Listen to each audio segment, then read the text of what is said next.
Welcome to Just Drinking Problems. Today we have Catfish. I wish you weren't wearing that jacket because I kind of want to show him the tattoo. I mean, it'll come off at some point. All right, good. I'm sure. So Catfish has been a leader in the gay community for what, about 10, 12 years now? Yeah, 18 years. Yep. Oh, wow. I didn't even know. I guess your earlier career wasn't actually documented. So I picked up on you. That's the curveball. Yeah, I'm fucking with you.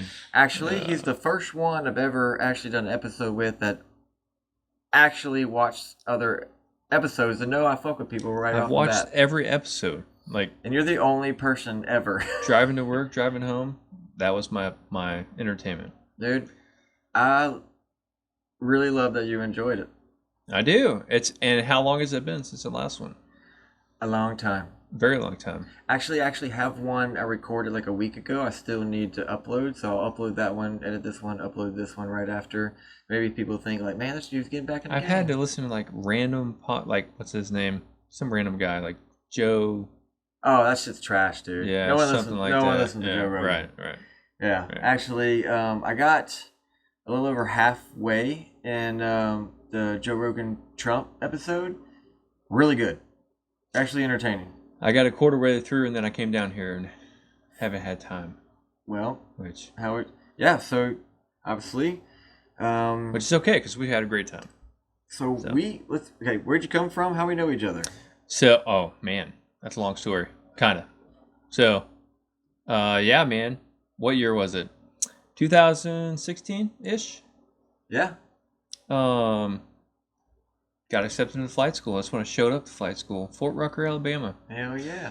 Showed up, not knowing what I was doing. Like everyone else.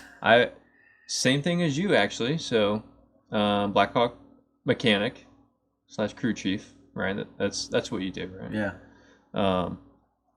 And then got accepted into flight school. Showed up to Alabama. We met in primary. We met in walks. Part A. Yes, going through the classes, the classroom instruction. Somehow, randomly, we sat next to each other, and no one knew anyone in the classroom, right? Yeah. And I just happened to notice that, like, well, this dude likes hunting. This dude likes fishing. This dude seems okay. Yeah. Where you from, dude? So, to back it up a little bit, before we even talked, I remember the first image that I have of you ever was you were wearing the boonie hat, I think. Yeah. I think you're... No. I don't think anyone's wearing a boonie hat in walks. It's classroom. Okay. Maybe I'm just like mixing that up with... I mean, I might have broke it out on a fishing trip. We were in SEER school or something. I mean, I definitely wore it then. I have a clear image in my mind of you with a boonie hat. And half of that course is classroom. True. So I could see me wearing that. Okay, maybe that's what it was. During that course. Maybe that's what it was. And you know what I think, now that you mentioned that? I'm thinking you need to go back home with a mustache. But no, that beer's too good. You can't fuck it up. That would be funny, though. You remember that? I don't know what you're talking about. Whenever we finally saw the wives, we got off the bus. Oh, yeah. And we didn't know, but the wives were in the parking lot waiting on us. Uh-huh. Yeah, with food. Yeah. That we hadn't had in a long time. And, like, it was wonderful. It was very because that course sucked asshole. Uh-huh. And I just dreamed about tits the whole time. And then, boom, there they were. Man. Erased all the time and fame. They'll do that. Yeah. But yeah, that course is its own conversation as a whole. Yeah, which actually you're not really supposed to talk about. So, I mean, you can. There's just certain aspects as far as structure. So maybe we should focus on just talking about those. Just kidding. I'm down for whatever.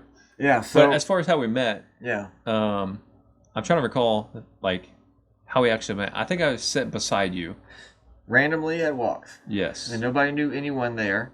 Everyone goes alone, and you just do what you're told, and you make friends along the way. Right. And then we started up a conversation, like, hey, I'm David, I'm Blake. Yeah.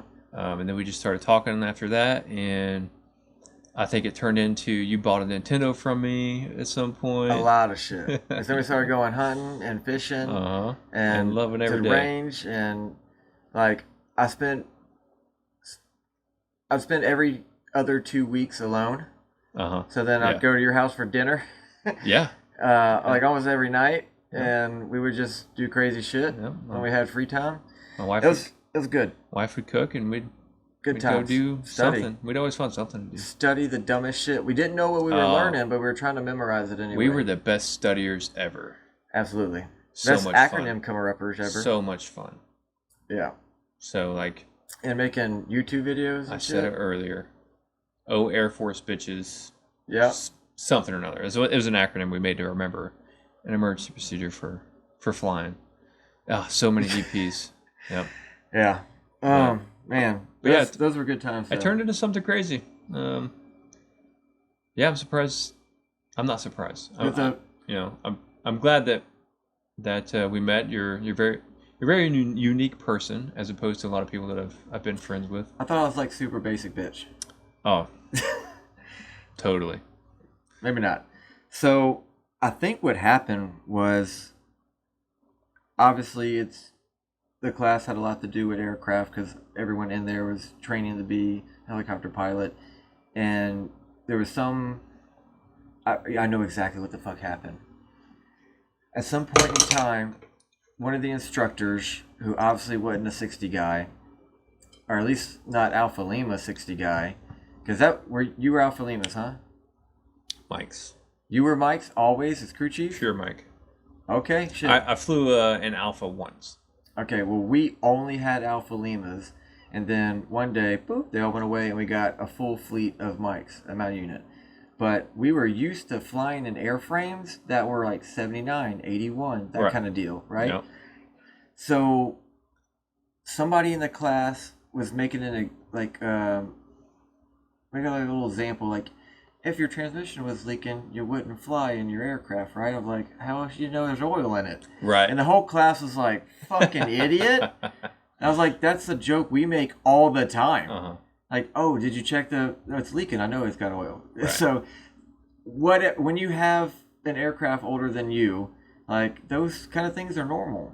Absolutely. You know, you want to recognize certain greasy spots and smells, and like you expect things because it's how that machine seems to function, because you only have ever witnessed that type of airframe with those continuous problematic issues. Right.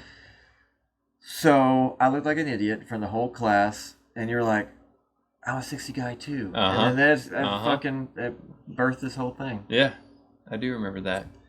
And then you had to go off and be a dirty Apache pilot. And to give a broader context, you ended up being a Black Hawk pilot, and I was an Apache pilot.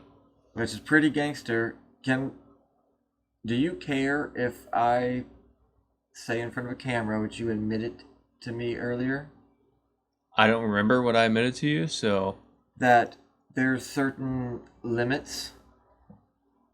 And... Okay, yeah. You may have inverted those limits. I mean, okay, I'm not going to... we can approach it in a... I'm just wondering. In a smart manner. I don't want to say nothing. We could... Next subject if you want. No, absolutely. To start off, first of all, we should be arch enemies, by the way. Apache's a cool spot. 64s versus 60s.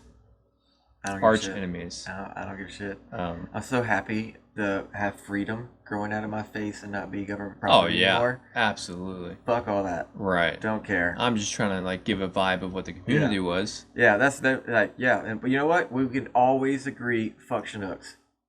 Absolutely, and Kiowas. Yeah, big. Even though they're gone. Actually, some of that's pretty cool. Big ass dual rotor flying dicks. That's what they were. With little bitty engines in the back. They always look so gay. They're so small. Sucks to suck, right? Man, but they got 4 wheels. That's pretty gangster. Yeah. But yeah, Hawks versus Apaches. I mean, that's this whole thing. As far as active duty, 15 years. I've seen it all in the aviation community. Lots of rivalry. So we're an unlikely pair. But you got a lot of testosterone in the military and a lot of shit talkers and shit starters. So I mean that's just going from platoon, company to company, unit to unit. They even have the same fucking jobs. You're like, fuck them, they suck. Right. No matter what. like I said, cliques. There's Yeah. always going to be those cliques. And we're all tribal, right? Human nature. Human nature. I like it. What's your why? Yeah. But So cool. That's kind of how we know each other. We've been keeping in touch ever since. right, I feel like we miss a lot, but that's a broad overview. That's a professional piece. Right. Well, so after flight school, we go back to different states and units and all that, and we end up with no like decisions of our own, being deployed at the same time into the same country and meeting up several times in country, Crazy. which is wild. Which is awesome. Yeah, it was cool as fuck. So, small world, I guess. You can say that, and it's not just us two. Like we met up with other friends that we had made in From flight our school. class, yeah. Because we had a group of 4 people, right? Yeah, that's true. 4 main folks for sure. It's almost like the army's like, ooh, fresh meat, send them bitches. Right. Yeah. So, and Which it was a good pick me up for sure. Being in that environment. Yeah, because everything sucks. But yeah, It's like the Earth's asshole. That was a quick overview. We obviously have so many more stories of us doing some crazy stuff, crazy redneck stuff. But there's literally videos of all that shit on And YouTube there already. is. Oh man. No one would be able to find it though. Do you want to shout out your old channel? Yeah, so look up Foster's Holler. Pretty good content as far as me and you goes. But there's a badass Apache video. There's a lot of Apache stuff. There's a couple Blackhawk things in there from that time of my life. Yeah. But mostly Apache stuff because, Apaches are better. I'm just kidding. At least they're skinnier and more guns. Yeah, but no, it's kind of turned into a family channel with me and the daughters. Yeah, you grow old and become a dad. And get fat. I mean, priorities change. Right. Hey, me too, man. Me too. Sucks being 34. I remember. At least I'm not 35. That's right. So, would you like to move on to other topics? Absolutely. Because obviously, Just Drinking Problems is a well-oiled machine, structured. We lay out everything prior to and study like it's an itinerary, and we definitely don't wing it and have accidents. We're a professional gig here. Coasters look cool as... Oh, you got an extra one. Backups, bro. Look that shit cool happens. as heck. This is just a weird glass, I guess. You know what I learned, though? Pivot. Yeah, not altitude over airspeed. Yeah. Just, fucking pivot. Right. Cyclic right. Obviously, this show's just controlled chaos. So, you brought up, I brought up deployments. Right. And Earth's asshole and shit. In your opinion, why did America go under the veil or propaganda of war against terrorism, go to Iraq and Afghanistan? That's a very big, open-ended question, I will say. Edit. Why did we start a war on terrorism? Okay. So your question is, why did we start a war on terrorism? Yes. All right. So in the public's eye and media and everything like that, obviously to go in and kill the terrorists that attacked our country. Right. Right. And how many terrorists were involved in 9/11? It was like 19? Yep. 19? And were any of those 19 from Iraq or Afghanistan? I think it was right at about literally 0. Yeah. And we could actually look it up. Let's do it, because we're not just talking out of our ass here, aren't we? That's all right. Let's see what the Google says. Yeah. If I can actually click on the thing. Right. And it worked. So, obviously, Iraq, Afghanistan being the main places that we deployed to. So when you pull this up, it's not showing on the TV, but we'll see where they're really from. How did this happen? We literally just did a test before we started. Controlled chaos. Like I was saying. That's okay. It's frozen as fuck. Yeah. See technology. See if you can click on this. Oh wait. Something. Go that way. Go the other way. Okay. There it is. Okay. Chrome, right? Yeah. All right, I'm restarting. It's frozen. It's frozen. I'm restarting. We're gonna do a hard reboot. That's all good. All right. So while we're waiting on that, I could throw something at you. Do it. And I don't know, maybe talk about a whole nother conversation that we haven't really talked about. So we're just leaving. Okay, we're gonna get back to 9/11. Right. War on Terror. Okay. Right. So we can look up facts. Yep. New one. What you got? Okay. So question. Yeah. What costs more? All the copper in the Statue of Liberty or 9 pounds of cocaine? Now I'm feeling this is a perfect trick question. Like it's not a trick question. The Statue of Liberty's not made out of copper, you douche. It's not a trick question. Okay, so it is made out of copper? And it actually is made out of copper. Which is why it turns green. Right. It makes perfect sense. Right. I would say the cocaine because the way that you phrased that question. And copper's cheap as fuck. What's it like, $4.50 a pound? It's about $4.88 a pound. So the Statue of Liberty weighs about 450,000 pounds, but the amount of copper in it is about 62,000 pounds. At $4.88 is like 200. I'm guessing, I don't have a calculator. It's like $250,000 or something like that. And then cocaine is like $60 a gram, which about 9 pounds of it equals out to about the same as the amount of copper in the Statue of Liberty. So they're equal. Right, so it's equal. It kind of was a trick question. I mean, roughly. Obviously, it's going to be different, but just a crazy question I thought I'd throw at you. I wonder if cocaine actually is more because you get some type of profit margin or premium placed on very small amounts of cocaine, but people that would make something like a fucking huge ass statue would actually buy by the ton, not by the pound. And right. It gets cheaper when you buy in tons instead of pounds. Right. I don't know. And there's a whole bunch of semantics you go into. Yeah. Depends on where you're at and how much cocaine is in Mexico versus Maine or something crazy like that. That's true. But how pure it is. How much fentanyl it has in it. Yeah. So I guess the reason why I came up with that question is we haven't really talked about the border at all. Oh yeah. And issues surrounding that. Well, Harris got it. So I guess if you want to get into politics, we can open up that can of worms. I like all of it. Yeah, Harris has got it. Yep, she's been there every day, supporting the migrant crisis and everything. So, did you ever hear in an interview? I forget who was actually interviewing Kamala. Fuck. What'd you call her yesterday? Kalama Lama. Kalama Lama. Yeah. And they asked her they were asking her about questions about the border and said, "Well, haven't you been to the border?" It's like, "I haven't been to Europe either." Well, except for she had been to Europe, right. but she hadn't been to the border. Right. She's so fucking dumb. It's just zigzag. She probably started off with, "Well, I grew up in a middle class," and stuff like that. I had a neighbor. It's like my second mother. Yeah. Had a small business. Yeah, I passed a homeless person once on the street.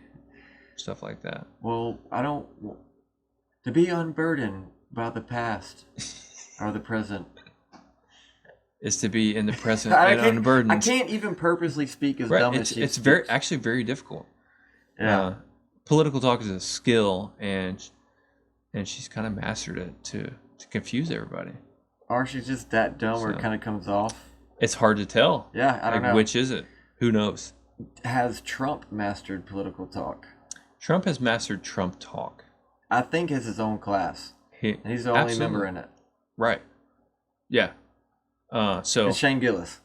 I would love to try a Trump impersonation, but dude, I have not practiced it at all. No, I'm not even going to try.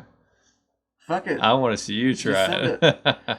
So I don't think I get the cadence right. Right. Like I don't know if to learn to impersonate Trump if I should watch Trump or Shane Gillis. Right.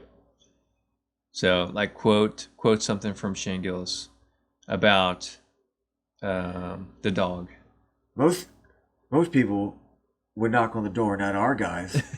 Our guys blew up their wall. And you could hear Abdul crying. I said, "Don't cry, Abdul. I wouldn't cry." It was a dog. It was a beautiful dog. Yeah. That was you gotta get the hand movements right. Yeah, I can't do it for shit. I mean, and you can make fun of anybody that's in, doing public speaking and how they talk. Like I would have my own mannerisms and everything, as opposed to you'd have your own. It's not really the most important issue, but it's what people focus on. I find it highly entertaining. It's absolutely entertaining. Absolutely. Oh, I was going to bring up a point. How many times do you think Trump's name has been said this year? More than any other name on the planet? Insane. Like, you're either talking about Trump going to save America or Trump's going to destroy America. Talking shit about Trump. Talking good, talking shit. His name has been said so many times. But in all fairness, there's never been more news to talk about than with Trump. I mean, you're talking about an FBI raid, if you're talking about multiple assassination attempts, you're talking about his past presidency, you're talking about his debates, you're talking about choosing his running mate, you're talking about his lawsuits. Right. Like, there's so much shit. It's like every day there's a new huge Trump story. Right. Like, even his mugshot comes out and people start selling fucking merch with his mugshot like crazy. Yeah. Or, like, just everything. Trump is such a fucking character. I mean, that gets into like our side business, with selling precious metals and stuff. They all have Trump on them. Yep. And I guarantee you, if he wins or if he loses, they're still going to sell Trump. Yeah. On silver 1 ounce rounds and copper 1 ounce rounds. And everything in between. Right. Yeah, honestly, I never looked this up and have no data on it, but I would say he's definitely the most famous man alive, and if including all humans ever, the only person that could possibly be more famous than Donald Trump would be Jesus. Right. That's about it. Absolutely. Like if there was a graph, Trump's name would have been said way more than the name of Jesus this year. Like if you do it on one year time for span. Sure. For Absolutely. Sure. And man, there's a lot of churches out there. But I still think you're right. Absolutely. Yeah, because everybody's talking about politics. The media is talking about politics. Even in churches. Yeah. Absolutely. Yeah, but man, he's such a character. Like, I could just say the most random shit, and the first thing that comes to your mind would be Trump. Right. Right? Like, Little Rocket Man. Trump. Grab him by the pussy. Trump. Like, it's just like the craziest shit. And other past presidents, they've had crazy shit. Right? Like, blowjob in the Oval Office. Yeah, Clinton. Yeah. Absolutely. Yeah, like, other people do crazy shit. But there's just... It's 1,000-fold when it comes to Trump. Right. Like, he's fucking married. He's married to a supermodel. He's a billionaire. He calls women lesbians and fat pigs on national television. Like, the dude's a fucking gangster of politics because he don't give a shit. It's ruthless. It is. It's highly entertaining. I love it. It is. It absolutely is. So anyway, his name's being said literally millions of times a year by millions of people. It's free advertising. Yeah. It looks like our computer's up. Spelled what? All right, so we're moving back into what we're talking about. Yeah, for no. And you have no internet. Apparently. What a fucking dumbass! I didn't turn it on. So I mean, you can connect to mine. You need to. Hotspot. Yeah. We did not prepare. We said we were going to wing it. We're fucking winging it, dude. Like, can you connect to yours, or do you need mine? I'd have to go touch it. Hotspot. Look for Catfish. Oh, we haven't even talked about that, have we? Oh, you did a little bit. Yeah. So basically, when we first met, what? I don't see Catfish. I see DG. That's it. DJ. Okay. Yeah.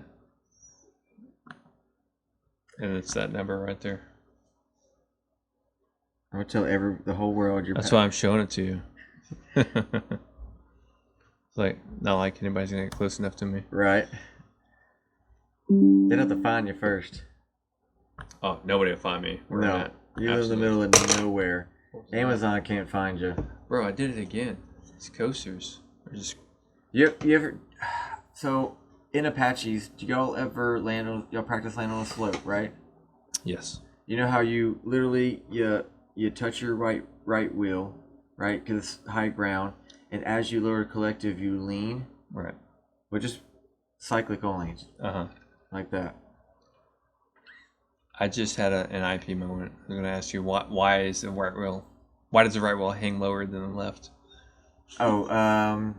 Obviously it has to do with the rotor spinning and the tilt of the transmission, and I'm sure you're going to tell me all the proper terminology. I'm going to check your ride, and wow, so go ahead and tell me. It's a combination of things, the translating tendency and and rigging and everything. Yeah. Okay. Anyway, Good job. Sorry. Good job. Man, it's just ingrained in me. Yeah. So, dude, you should go back. And it's been 6 months. You should go back. No. They need you. Absolutely. We're about to go to World War III. They do. And I'm not going back. So, I bet you could probably survive for at least half an hour because you're that good. Yeah, because the average lifespan of a Huey pilot in World War Vietnam. The Huey pilot in World War I. Yep. Or World War II. No, dude, there's no Hueys in World War II. There's no helicopters in World War II. All right. You're making me second guess myself, bro. That's right.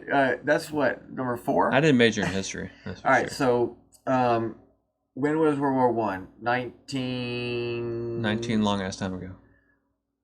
Fuck, now you're gonna make me Google it. But I want to say 1903, and I also want to say like 1919. I don't sound like an idiot. I'm gonna Google it. Yeah, but that's why Google exists. World War II, 1941 to 45, I think. And obviously in the 60s was Vietnam.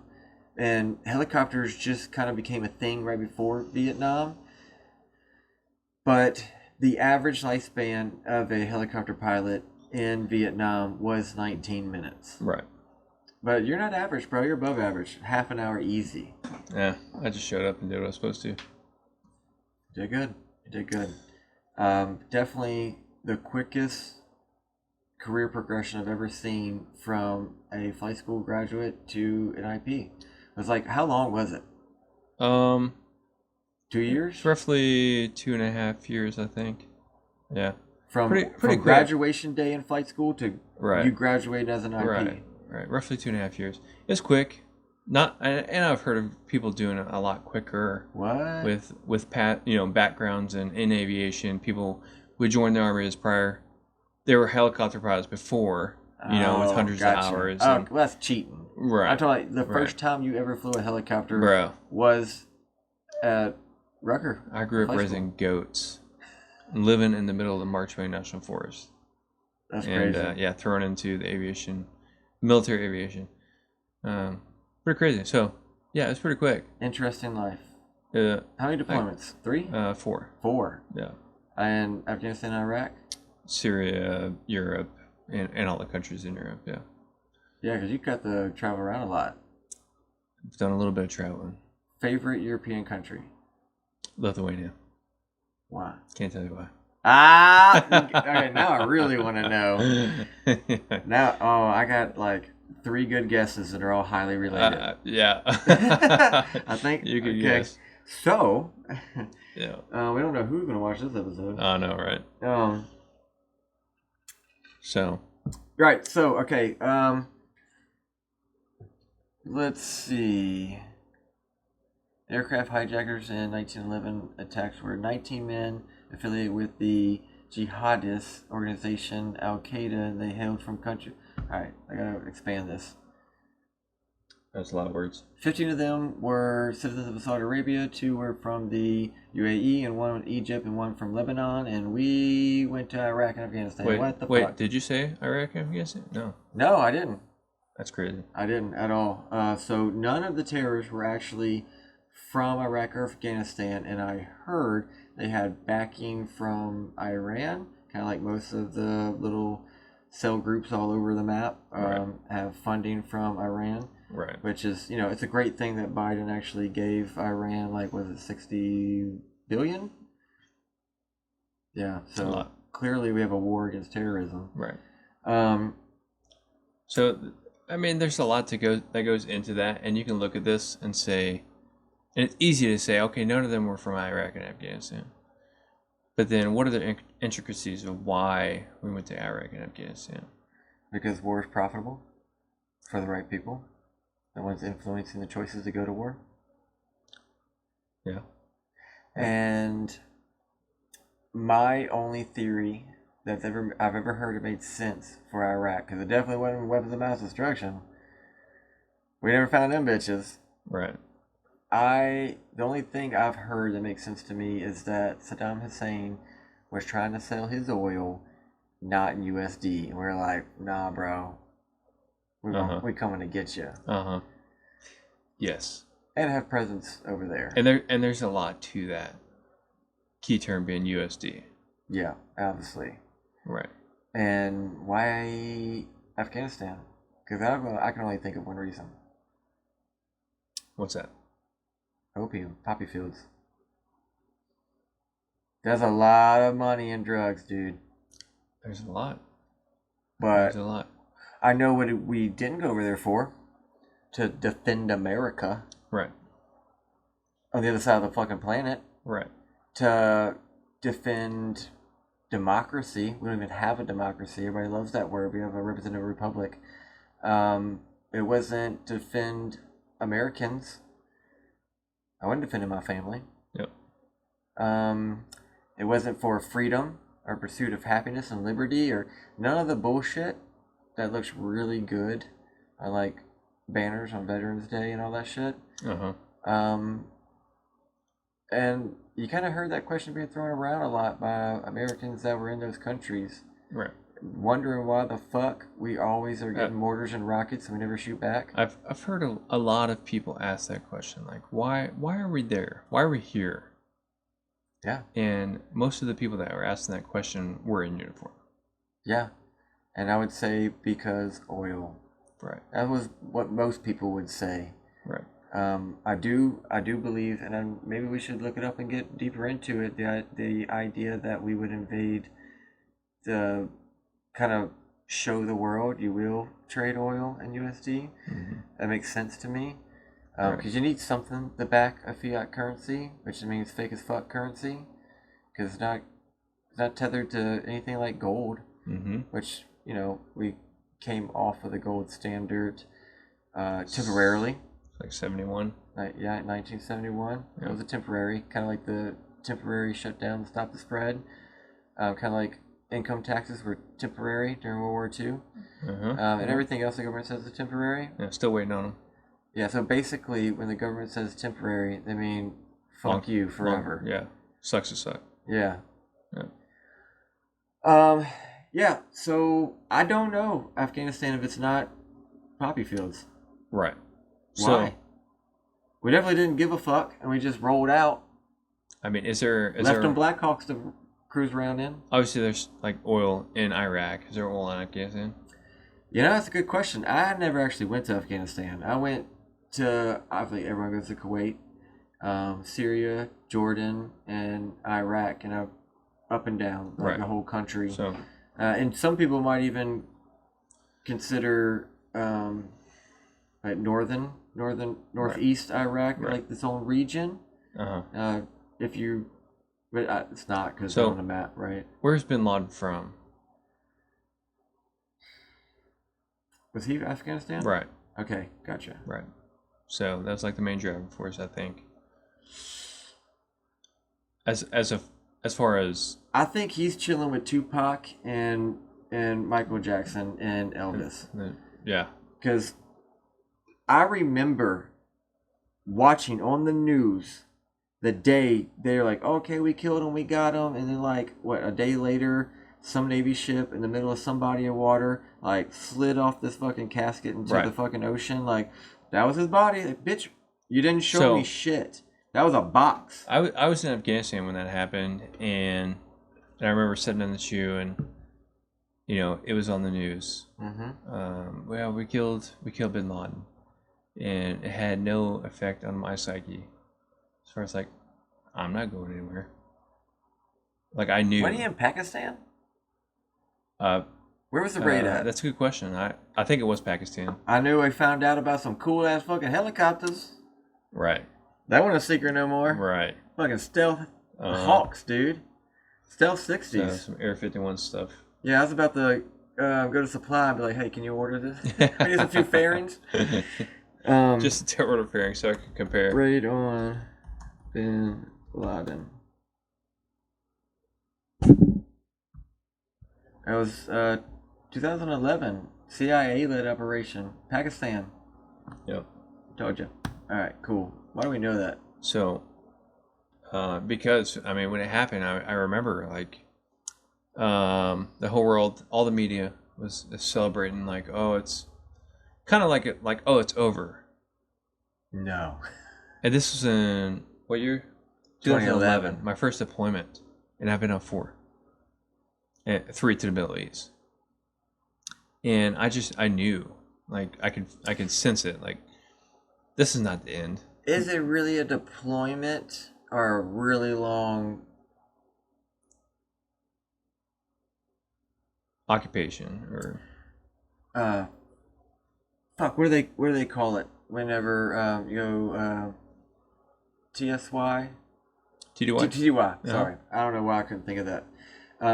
If you don't get a combat badge, is it really a deployment? Like, it's not like you get a campaign star or some shit. Right. Is it really a deployment? Right. Yeah. If it depends on who you ask. If you don't get combat pay, is it really a deployment? Right. If you've only been on a deployment to Europe, it was a deployment.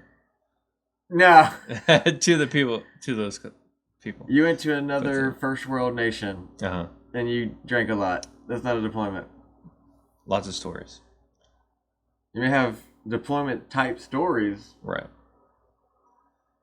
And no money. Right. When you come back, but is it really a deployment? Right. And honestly, I would say my first one was 08, 09 in Balad, Iraq. And at that time, it was the busiest airport in the entire fucking world. Right. And my idea as was like 18 or just turned 19, because I joined when I was 17. And I didn't know what to expect. Dude, right. I showed up like I'm ready to kill motherfuckers. Bro, I'm so brainwashed, Army. Right. Like, dude. I remember my first deployment. I showed up like, we're going to war, bitch. I remember showing up, the plane landed, and I expected bullets to be flying. Right? And they're like, hey, your flag's crooked. By the way, chow's over in 30 minutes. Right. Hurry up. Right. Why isn't your patrol cap on? Don't use the last shower on the left. Uh-huh. Jellyfish, and make sure that you're in the flight line by 7 a.m. That's when your shift starts. Mustaches aren't allowed. Yeah. Dude, this is basically Garrison and just dirtier. Right. And the trees are shittier. Right. And why is it so goddamn hot? Uh-huh. Okay, so we can talk a lot of shit about what we think is, wrong with a lot of things as far as deployments and that's literally the point of the show. And the military and stuff. I will say though, I after being in for many years, I appreciate the people that have been in and have done the arduous task of being in the military and deploying and everything. So just so everybody knows, like, totally supports the men and women that wear the uniform. Absolutely. Obviously. I'm not talking about them. Right. I'm talking about the government and who makes the decisions to invade countries and stay there for 20 years and spend $7 billion and give 60 freaking to Iran and leave a ton of military equipment in Afghanistan to the people who we were supposed to go over there and kick their ass. Yeah. We turned around and gave it back after spending way too much money, fake money, going into a debt, devaluating our USD, rising inflation, letting people fucking die for what? Right. I'm not talking. No, if somebody gets their feelings hurt, like, oh, these fucking pogues were talking about fucking the army and the war on terrorism, like, fuck you. I'm talking about why did all the people who died or got injured or just divorced and lost their fucking children? Why did that happen? Why were we over there? Why? Like, yeah, dude, I totally appreciate it. A fucking year of tax-free money. Right. But that's not what it's about. Yeah, because the general answer is, and I've asked, when I'm over there asking the uppers, like, why are we here? Well, to serve your country. What does that mean? No, to serve your government. Right. That's the different story. So I will talk shit about the government that falls under the red, white, and blue, and I love the red, white, and blue. I put it on a bunch of random shit. It's like it should be in every American's DNA. Absolutely. And I love America. I do not love America's government. Right. And it's our right to criticize the government, and that's what we're doing. Absolutely. Right. And I love and exercise all my rights. Yep. So I think most people, especially ones in uniform, would agree with most things you say when you start talking shit about this war or this branch or this politician or whatever. And they know you don't hate your country. Right. I would hope that they know that. But there's a lot of people who do. Right. Live in privilege and absolutely hate their country because they never actually had the opportunity to go somewhere that really sucks. Right. We would fly over huts. There's no running water. There's no electricity. There's no grass. They literally would dig holes in the ground to find water. And certain times of the year, there was no water. They would literally have herds of goats and sheep and stuff, and I don't know where the fuck or how they stayed alive because there's nothing for them to eat, right? Like you do realize these people were born and died in this country, living decades, right, and never actually had shampoo or deodorant or toothpaste or any of the things that people would send us in care packages like we didn't have a PX. Yeah. Right. I'm like, dude, you when you see that kind of shit, you don't give a fuck who the hell Taylor Swift is dating today. Right. You know what I mean? Or you're so caught up in your first world issues that you don't understand what the world is really like. Like half the, I mean, obviously I don't know the real number, but half of the world doesn't even know what a toilet is. They know what a hole in the ground is. Or clean drinking water. Or clean drinking water. Or where their next meal's coming from. Absolutely. Our electricity. Our health care. Or anything. Yep. And we're like, fuck. Right. My game just lagged. This is bullshit. And it's one thing to hear it, but it's another thing to go and see it and if your biggest problem is Netflix went up $2 on their price and that pissed you off and ruined your day, or your sports team just fired their coach and something happened on your little fucking magic box that lights up, fuck you. Yep. I actually canceled Netflix because of that, but really? Yeah. It really did piss you off? It's like, what the heck? Yeah. I was like, dude, I came from VHSs where you had to fucking go to the grocery store and buy one. I literally bought movies at a Walgreens before. Yep. You know, and not a Walgreens, I think it was Albertsons, a grocery store. Right.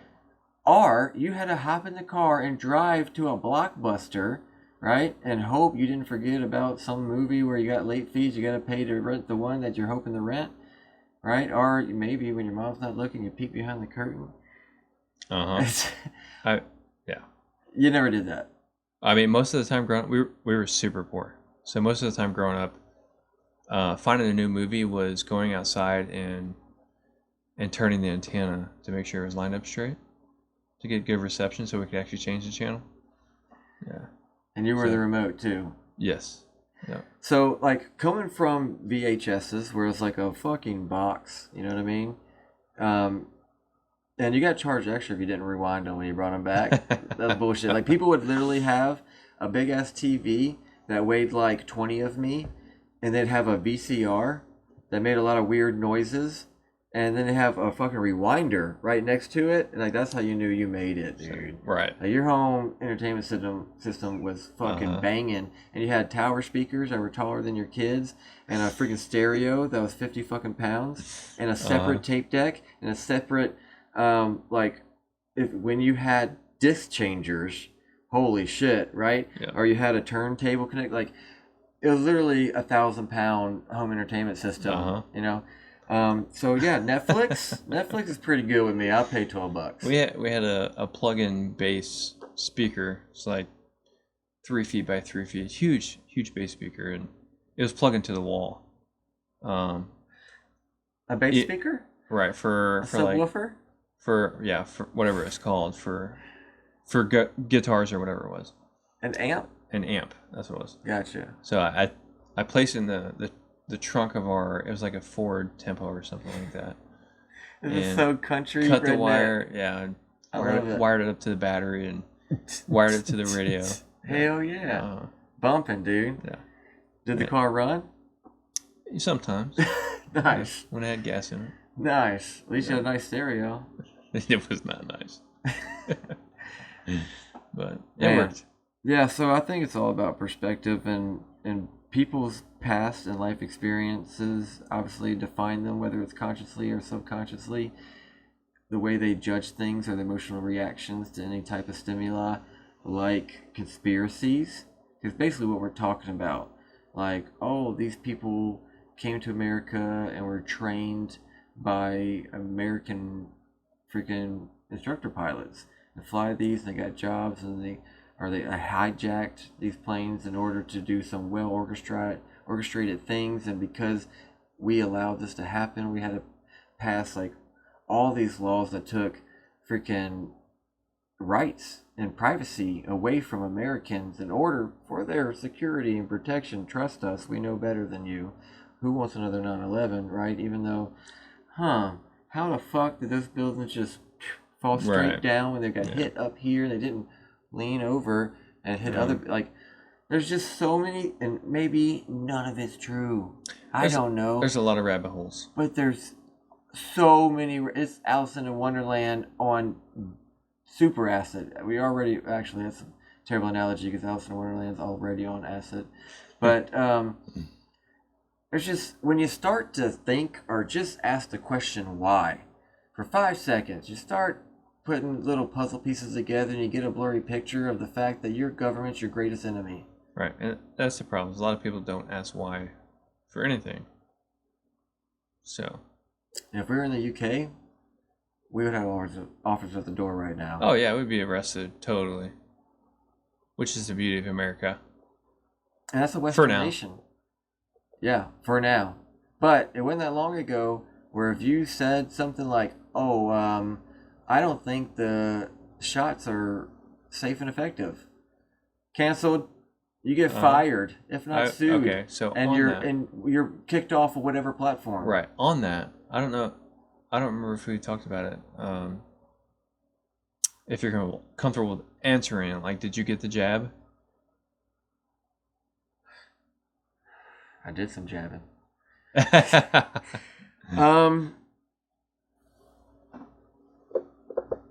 I've had shots before. Right. Yeah. So I was forced to get it. Otherwise, my life would be turned upside down. You weren't forced to get anything. Right. No, I was forced to get it. You weren't forced to get anything. Okay. You know what I mean, though. I was coerced into getting it.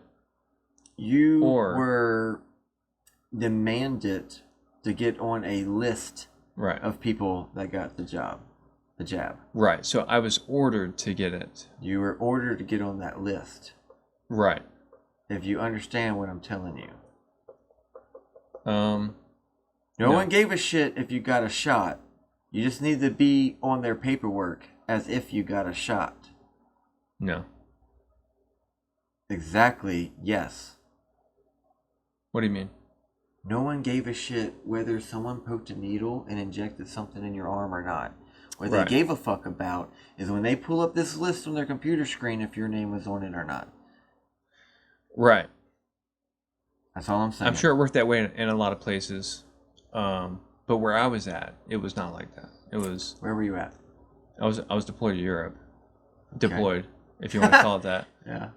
I was sent to Europe, and the order came out, and the guidance was, if you don't get this shot that you don't want to get, we're gonna kick you out of the military, and you're gonna lose your income, and basically your life's gonna be turned upside down. Yeah. Your family loses their home. Right. And their health insurance. All the and their negative things that income. come with that. Yeah. Absolutely. So and I remember standing in line and talking to the people that were about to give me this shot. Like, do I have to get this? I'm like, and I was like, yes, I have to do this. All right. So you 100,000% got a COVID vaccine, so-called vaccine. Uh-huh. What do they call it? NRMA? Well, I don't know what I got. Okay, facts. You don't even know which company made it? Right. So, Pfizer, and I don't Johnson remember the Johnson? names of it, but I do remember that, and there was a big thing about it. They gave us a certain type, the CRNA or whatever the heck it was, and turns out it was a different type. Like, because the military approved, or somebody had approved a certain type of shot that the military was supposed to get. And it turns out, due to whatever reason, shortage of this specific approved type of shot, they brought in something else. And that's what they gave us. Well, that's comforting. Right. So Do you think you have any side effects from the vaccine? Because there's lots of talks about Yes. vaccine injuries. Right. Have you personally experienced anything you think may be from that? I mean, I don't know if I can directly contribute to that, but yeah, there's probably a couple things I could say that I've noticed since then. But I mean, it may be hard to argue because they could say, oh, due to age and all this and that. Like, Of course. right. One of the reasons why I hope, like, I'm alive, like, 20, 30 years from now is when all the truth comes out and some great documentary maker gathered it all together and lays it out in an easy to understand timeline order, and we really get to know what's going on. And the reason I say 20, 30 years, because it won't come out until the right people are dead. Right. Right. And there's no more money in hide the secret. And I say that, but when was Kennedy shot? Uh-huh. I don't know what year it was. I'm thinking 63, 69, but I could be totally off base here. Something like that.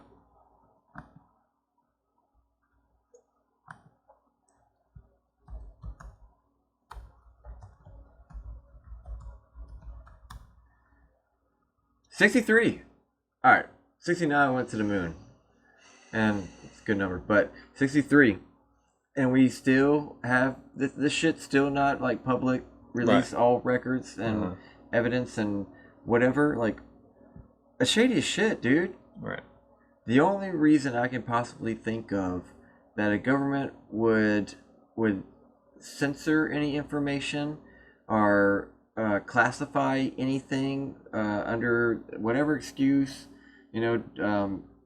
domestic security or homeland security, whatever, national security, is that they're trying to hide the obvious fact that it was an inside job and there's powerful enough people that are still alive or in certain positions that it would affect them or their party or their agency. Like, they're protecting their own wrongdoing.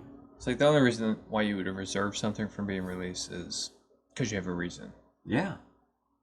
Right. Like, if you walked into your child's bedroom and there were crayon scribbles all over the wall and crayons on the floor, and you asked them, "Did you draw on the wall?" No. Right. It's so obvious. Uh-huh. It's literally like, and it's so many things. Like, where's the Epstein client list? Uh-huh. How the fuck was the guard on break when the cameras somehow shut down? Right. And there was, bro, he might be alive too. He's chilling with Bin Laden and Tupac. Yep. I heard a rumor that there was like 300,000 kids missing from the border. Uh-huh. Yep. Strange, especially when there's more. Like, every day there's a new diddler story. Right. And it's almost like a lie. There's always some truth to a lie. So when you hear a rumor, it's probably always some kind of truth to a rumor. True. It's just hard to decipher what's really true. So, like, when you hear something like 300,000 kids are supposedly missing that cross the border or southern border, and you already are kind of like pre-tuned to believe that there's very famous, rich, powerful politicians or whatever that are supposedly freaking kid diddlers, right? And then you hear something like that and you already put those clues together in your head without even thinking about it. But that information's so easy to spread at the same time. I could get on X tonight and say something that sounds very easy to believe. Like, new sex tape of Kamala Harris and P. Diddy. Right. And there'd be so many people that would share that and like it and believe it. Right. You know, and I don't have no sex tapes. Uh-huh. Would you watch that? If there was one? Oh, man. But you know what I mean? Like, that shit would just run away like fire. And I mean, it's absolutely completely made up. So I really don't know. We don't know most things.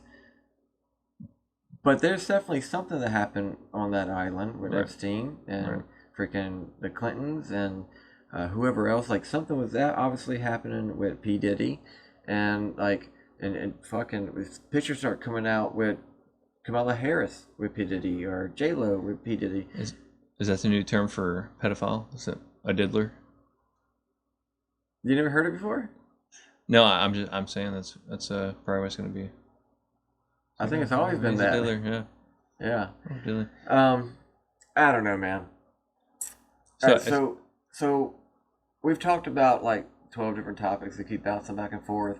And obviously we have questions about 9/11 and questions about the war on terrorism. It's usually how our conversations go. And like natural flow, I feel like. Right. Different, semi-related but different. Do you think war is good or bad? Okay. So I think that war is inevitable. It's going to happen regardless if you think it is right or wrong. It's going to happen. I think that in certain circumstances, it's probably necessary when you're fighting true evil. Hitler. I haven't even touched the surface on that. Like, is that I'm assuming that we had a legitimate reason on why we started that war. Was there any underlying hidden reasons why?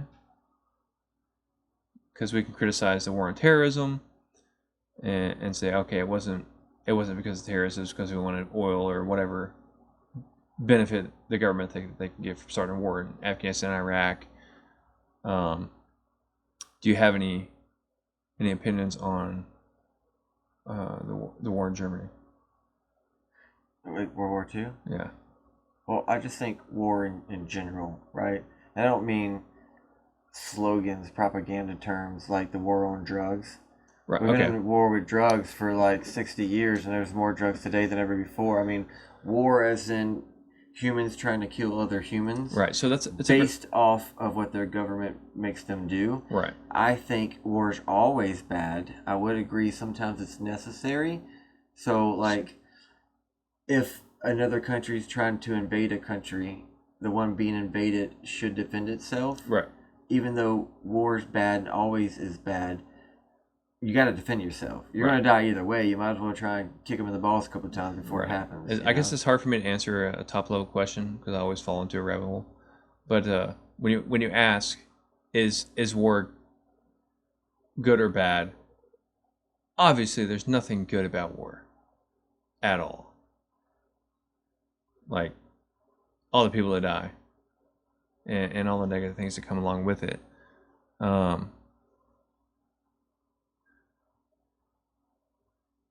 That's a hard question to answer. You said it's inevitable. Why? And it is, because we will always have war. There will not be a point in time where we're not having some type of war, whether it be a direct war or a proxy war. It's always going to happen. Why? Why can't we just, like, chill out? Okay, yeah, I agree. Like, I love the question why. And I think we're always going to be asking that question. Why? Because there's always going to be a reason to ask it. You know my answer. You have a lot of answers. Human nature, dude. Human nature. Part of the human experience is aggression and anger. Right. And we're tribal. We want to be loyal to this flag, right, and we blame that flag for all their problems. Right. Right? Or they look different than my people, or they speak something different, or they believe in a different God, or if we took over them strategically, it'd be better for our country because they have port access to trade routes, or they have some kind of element under the ground that I want to steal, or whatever, right? So envy, greed, like all the negative emotions of the human experience, when given enough power and with enough manipulation, countries will always go to war. Absolutely. Based off the governance, the power, the control of a select few over the many. Right. So I think all war bad.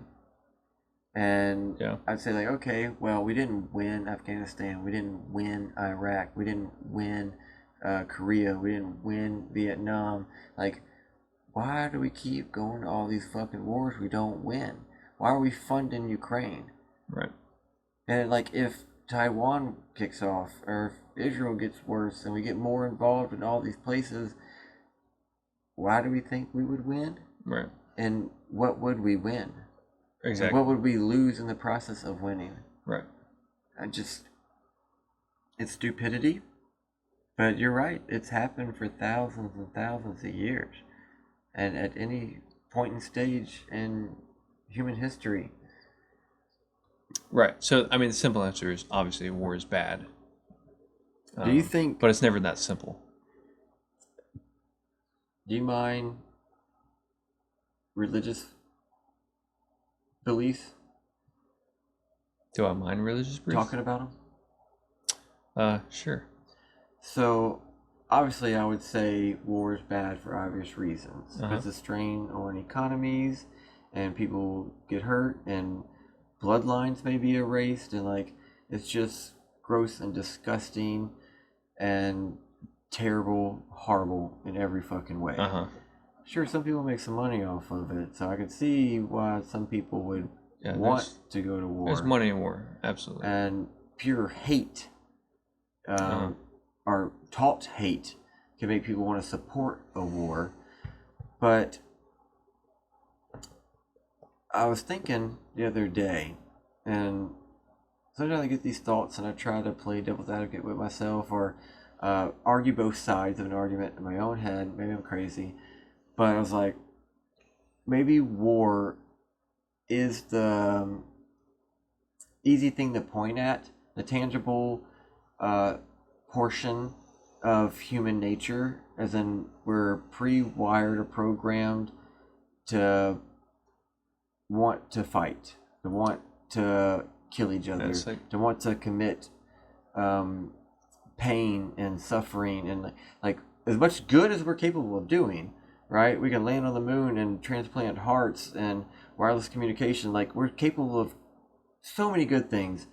We're just as capable of so many bad things, and almost like there's a yin and yang to everything, light and dark, you know, like we're going to do great things and we also are going to do great bad things. But if you're religious, at least in the Western world, we tend to lean towards the Bible, some flavor of Christianity.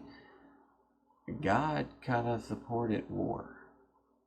Right. He literally told Moses you need to clear out the promised land, right? Every man, woman, and child, kill them. Mark them bitches. Yeah. I mean, if all people are God's children, but some children are like the favorites and have to go clean out the trash. So I'm like, I'm sure I'm missing a couple of key points and details, and maybe I should Google it or read it myself. But let's just assume we all agree that the same God exists, and every word in the Bible is 100% true. If we could all agree on that,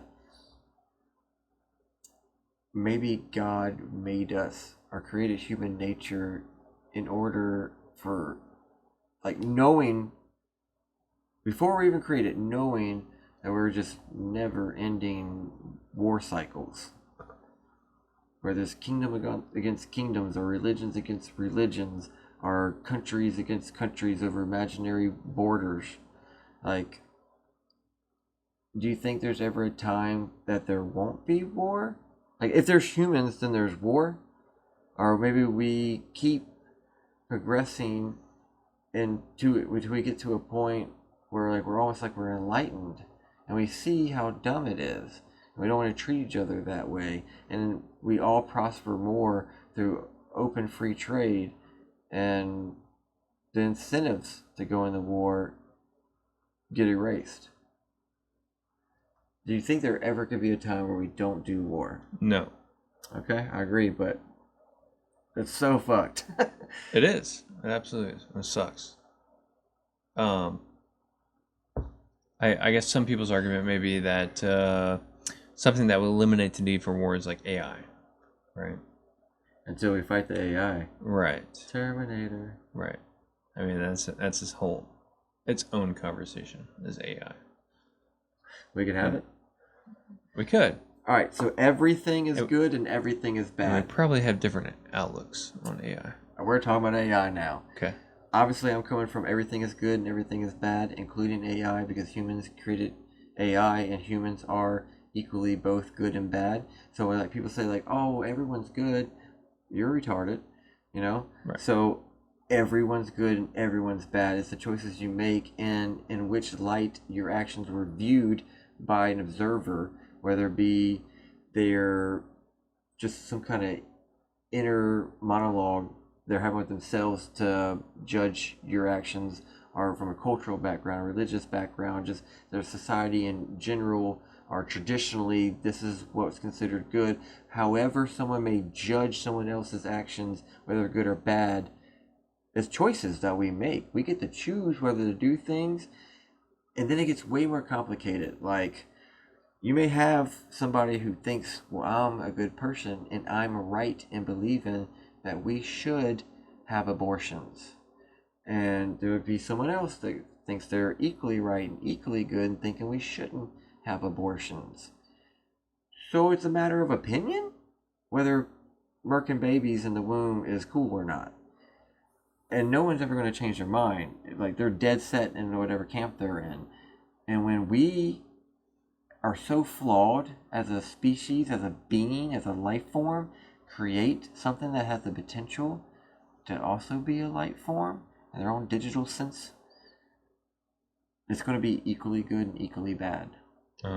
Just like, it's strange. We don't really have anything to compare it to, because nothing has been, like, conscious to a point. They've been so limited in their capabilities. Right. But, like, whatever we create, credit cards, fucking cool, dude. So much easier to fit a debit card or credit card in my pocket than it is a wad of cash. You know, checkbooks were just dumb. Too much math. Yeah. But credit cards just make so much sense, and they're so convenient and helpful. But you're going to get identity fraud, fraudulent charges. Right. Internet's freaking cool, but someone's going to hack you and get your nudies, you know? Whatever we create, it's going to be bad. Right. Like, there's people that fucking kill themselves by drinking too much alcohol every day, and I'm like, dude, whiskey good, you know? Our cars way better than horses shit everywhere. Cars way faster. People will die every day in car crashes, you know? Moderation. What? Whiskey? Right. So, More the better? Yeah, I mean, moderation in whiskey and moderation in drugs, moderation in AI. We're talking about things that are consuming.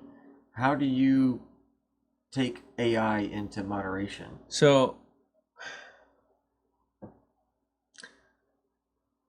I don't know how to answer that, because I had a question I was going to ask. So, when people think of AI, they think, oh, it's going to take over the world. Like, do you think that's going to happen? Absolutely.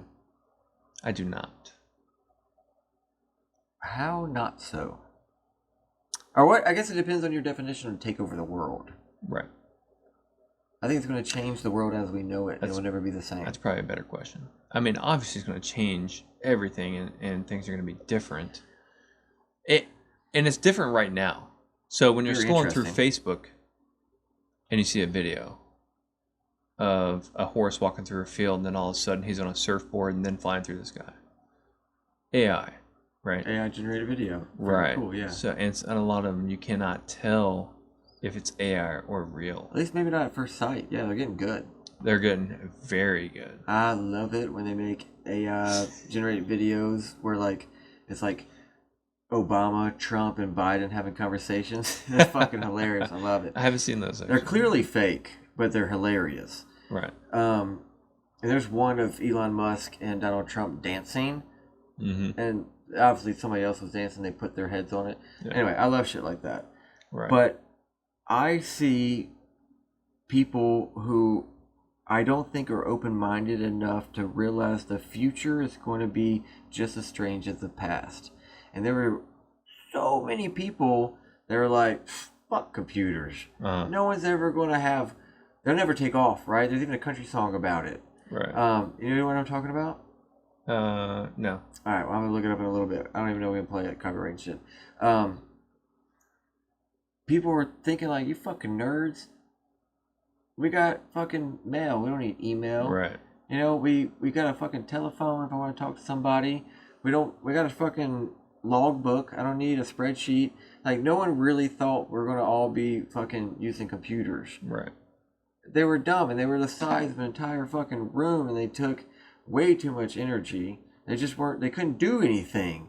Like, they literally had rolls of punch cards. They spit out data. Like, they were pieces of shit. Right. Very expensive pieces of shit. And most people would be like, nah, dude, never. You know what I mean? And then now they're like, holy shit, I will turn the fuck around if I leave the house without my phone. Or I will pinch it off and go get my phone before I sit on the throne. You know what I mean? Like, I'm addicted to it. I bank with it. I entertain myself with it. I communicate with it. I found out when the restaurant closes. Everything in my life revolves around the internet, computers. The banking system totally changed. The way you make a living totally changes. I mean, you can't even apply to a job with a paper resume. They won't know you exist. Like, who the fuck is... You can't even get in the door, you know, to turn in a freaking... You have to go through the website, click careers, then submit, you know. Like, the internet changed the world where it's unrecognizable, and anyone who was born after the mass adoption of computers and the internet can't even fathom what it was really like. They're like, before computers and internet... You mean when they like invented the wheel? Like your phones have wires? What? Yeah, really. Like you mean like the aux cord? Right. I heard of those. I heard of those. Yeah.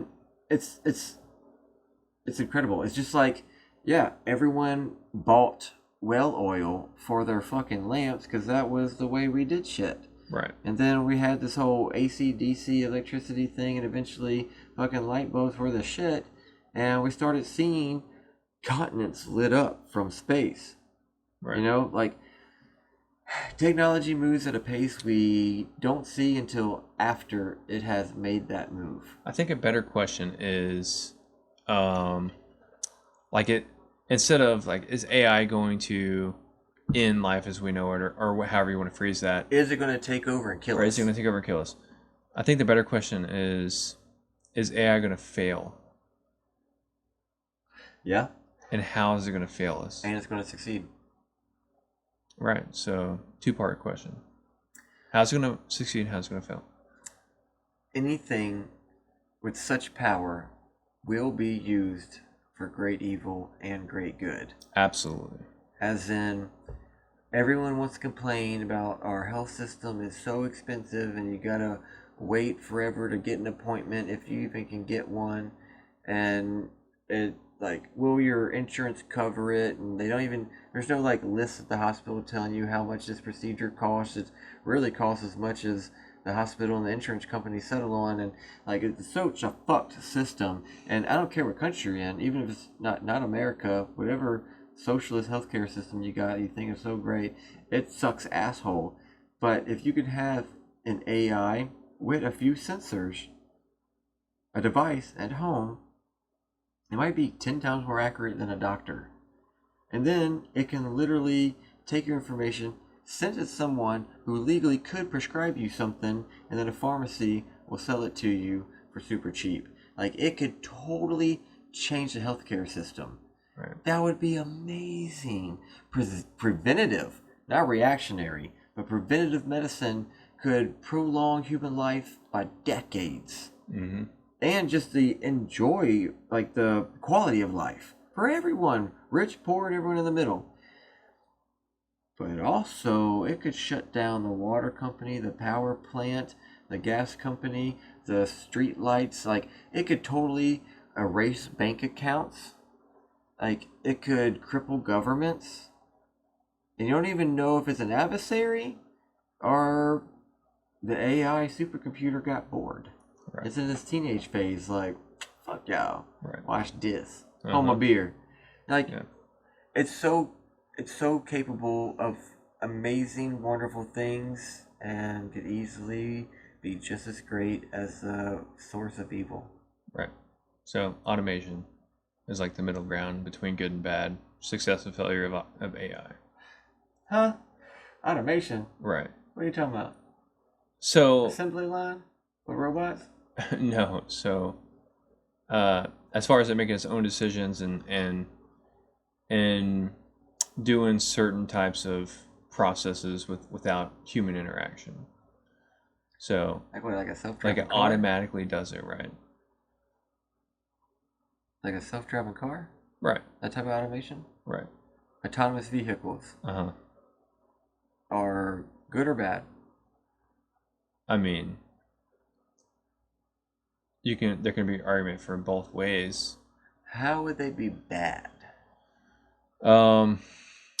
They would be bad due to the limitations of whatever software is in that car and it making a mistake and driving you to the wrong lane and crashing into a different car. Literally, humans do that to themselves nonstop, Right. 24/7.